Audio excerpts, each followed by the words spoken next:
पाताल लोक सीजन 2 का अनाउंसमेंट हो गया है जो कि 17 जनवरी को अमेजन प्राइम में आने वाली है।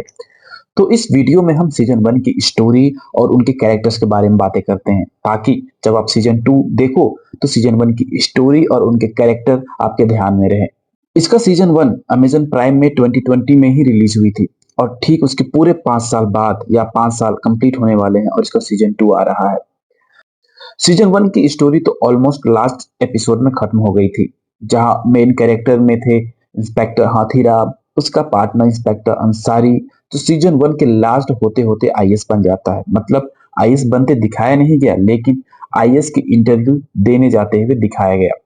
विशाल त्यागी उर्फ हथौड़ा त्यागी, तोप सिंह, कबीर एम, चीनी, संजीव मेहरा, दो नाली उर्फ मास्टर जी, एक पॉलिटिशियन वाजपेयी, ये मेन कैरेक्टर थे सीजन 1 के और इन्हीं के अराउंड सीजन 1 की कहानी रिवॉल्व करी थी। सीजन 1 में हथौड़ा त्यागी और इंस्पेक्टर हाथी के किरदार निभाने वाले अभिषेक बनर्जी और जयदीप अहलावत के काम की काफी तारीफें हुई थी उस वक्त, और इनके परफॉर्मेंस को लेकर भी काफी बातें हुई थी। अभिषेक बनर्जी ने सीजन 1 में काफी इंटेंस और डिफरेंट तरह का किरदार निभाया था।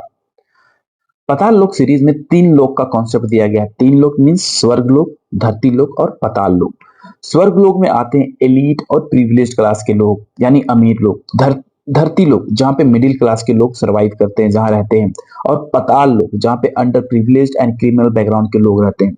तो पाताल लोक में इन सभी के कॉन्सेप्ट को दिखाया गया है। सीजन 1 की कहानी अगर आपको बताऊं तो जो वाजपेयी जो पॉलिटिशियन होता है, वो अपने इलीगल एक्टिविटीज और पॉलिटिकल गेन्स के लिए एक मर्डर की कॉन्स्पिरेसी करवाता है, जिसमें हथौड़ा त्यागी, कबीर एम, चीनी और टॉप सिंह को दो नाली के, जी हाँ दो नाली, जिसको मास्टर जी भी कहा जाता है सीरीज में, उनके जरिए हायर करवाता है। ये मर्डर होना था फेमस जर्नलिस्ट संजीव मेहरा का, लेकिन मर्डर से पहले ही वो पकड़े जाते हैं और फिर शुरू होती है इंस्पेक्टर हाथीराम की इन्वेस्टिगेशन। केस इनिशियली एक सिंपल असैसिनेशन अटेम्प्ट लगता है, लेकिन जैसे जैसे हाथीराम की इन्वेस्टिगेशन आगे बढ़ती है, पता चलता है कि ये सिर्फ एक डिस्ट्रैक्शन था और एक बहुत बड़ी पॉलिटिकल कॉन्स्पिरेसी के तहत सारी प्लानिंग हुई थी। संजीव कपूर कभी मेन टारगेट तो था ही नहीं। उसकी जगह अगर कोई और भी होता तो कोई फर्क नहीं पड़ता। उसको टारगेट इसीलिए किया गया क्योंकि वो फेमस था। और जब असैसिनेशन फेल हुई थी तो संजीव ने इसका अपने डिक्लाइन करियर को बचाने के लिए एज अपॉर्चुनिटी के जैसे इसको यूज किया था। ये केस हाथीराम के करियर का बहुत ही इंपॉर्टेंट केस था जो उसके फ्यूचर को डिफाइन करता।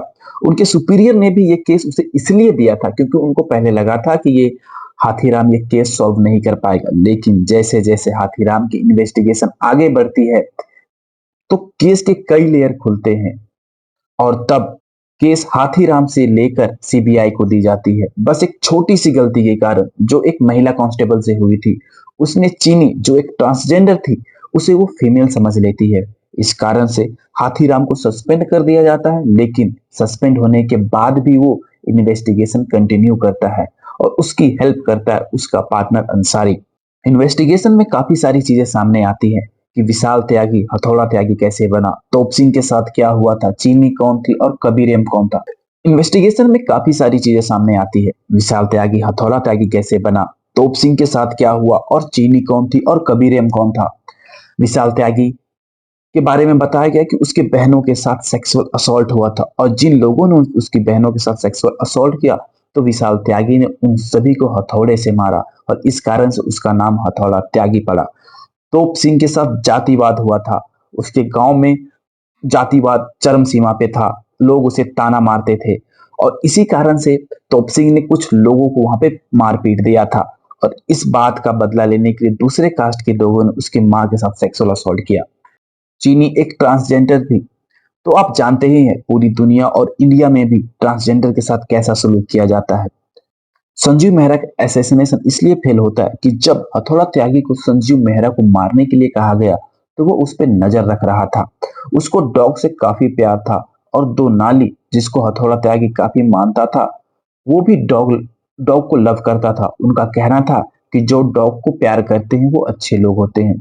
तो जिस दिन वो संजीव मेहरा पर नजर रख रहा था, उसने देखा कि उसके घर में डॉग है, तो हथौड़ा त्यागी को लगा कि मास्टर जी से गलती हुई है। जी हाँ, हथौड़ा त्यागी दो नाली को मास्टर जी कहता था। तो उसको लगा कि मास्टर जी से गलती हुई है। वो उनसे बात करना चाहता था, लेकिन जब उनसे बात नहीं हुई और बात नहीं हो पाने के कारण वो संजीव मेहरा के मर्डर प्लान को कैंसिल करके जाने लगता है। और इसी बीच में वो सब पकड़े जाते हैं। जब हाथीराम सस्पेंड होता है तो केस सीबीआई को ट्रांसफर कर दिया जाता है और सीबीआई भी यहाँ उन सभी क्रिमिनल्स को टेररिस्ट साबित कर देती है। लेकिन हाथीराम अपनी इन्वेस्टिगेशन जारी रखता है और सारी बातें पता कर लेता है। और लास्ट में ये भी पता चलता है कि जब हथौड़ा त्यागी जब मास्टर जी से बात करना चाह रहा था और उसकी बात क्यों नहीं हो पा रही थी, क्योंकि मास्टर जी बहुत पहले ही मर चुके थे।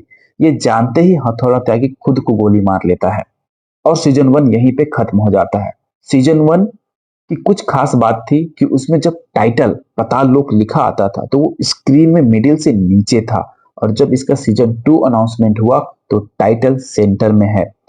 जहां तक मुझे लगता है सीजन 2 में कुछ चेहरे सीजन 1 के होंगे। हाथीराम तो है ही, मुझे इस बार अंसारी के रोल को देखना है क्योंकि अब वो आईएएस बन गया होगा और स्टोरी तो नहीं होने ही वाली है। आई डोंट थिंक कि इसका सीजन 1 से कोई कनेक्शन अब बनता है क्योंकि सीजन 1 के लास्ट में सभी चीजें क्लियर हो गई थी।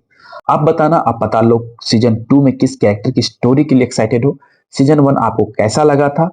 बट सैडली मुझे लग रहा है इसमें हथौड़ा त्यागी अब इस बार नहीं होगा क्योंकि वो सीजन 1 के लास्ट में मर गया था। लेकिन हो भी सकता है कि मेकर्स उसको वापस ले आए सीजन 1 में बताया गया था कि क्योंकि सीजन 1 में बताया गया था कि उसने 45 मर्डर्स किए थे। तो किसी एक मर्डर का बैक स्टोरी वो दिखा सकते हैं फ्रेश न्यू स्टोरी के साथ।